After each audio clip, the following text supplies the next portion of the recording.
Olá, gente, boa noite. Estão acordados aí? Pique ou estão sonolentos? Vamos lá, vamos para uma próxima aula aí na madrugada? Querem um cafezinho? Tome aí. Vai tomar? Beleza. Então vamos lá. Vamos falar sobre a arte barroca no Brasil, ok?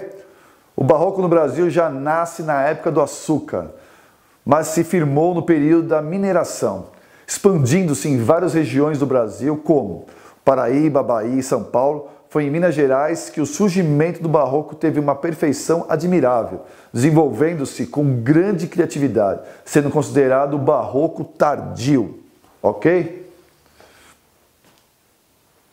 Antônio Francisco Lisboa, conhecido como Aleijadinho por causa da sua deformidade física, foi o artista mais expressivo da época. Suas obras mais famosas são Santuário do Bom Jesus do Matozinhos e Os Passos da Paixão e Os 12 Profetas. O barroco no Brasil, como já havia falado ali, ele teve grande força, né, em Minas Gerais.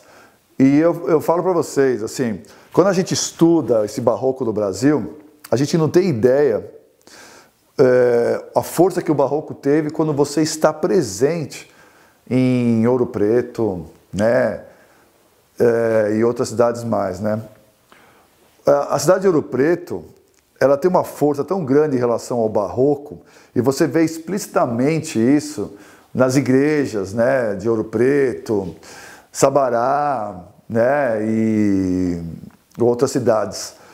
O barroco, ele acaba tendo muita força nas esculturas religiosas, na força que tinha ali a religiosidade dentro dos artistas da época, né?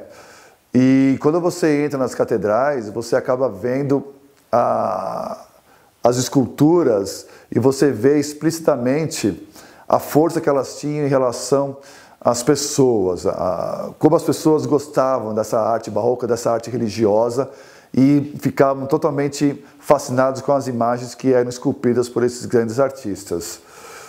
Lá no Ouro Preto, quando você chega lá, você acaba percebendo e até aprendendo pelos guias que o negro, né, o cidadão negro, os escravos da época, eles eram proibidos de entrar nas igrejas. E uma coisa que me chamou muita atenção quando fui visitar Ouro Preto em 2010 foi que eu estava dentro de uma igreja olhando um santuário, vendo a explicação do guia, e ele estava falando justamente desse preconceito, desse racismo que havia nessa época lá em Minas, que era proibido a entrada de negros nas igrejas.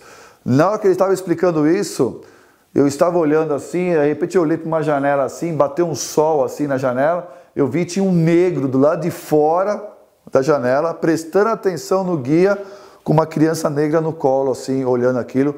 E aquilo eu fiz uma viagem no tempo, de entender a explicação do guia, vivenciando aquilo e olhando e questionando e pensando assim, por que aquela figura negra não estava do lado de dentro junto com a gente ali, ouvindo a explicação do guia? Ela estava do lado de fora. Coincidiu, parecia que eles tinham combinado para a gente olhar para fora e ver o quanto o negro era discriminado naquela época.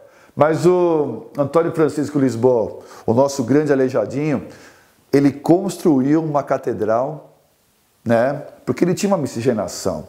Ele era um mulato, o Aleijadinho, né, ele era filho de branco com negro. E ele se sentia incomodado com esse preconceito, com esse racismo que era explícito na época, por causa da escravidão.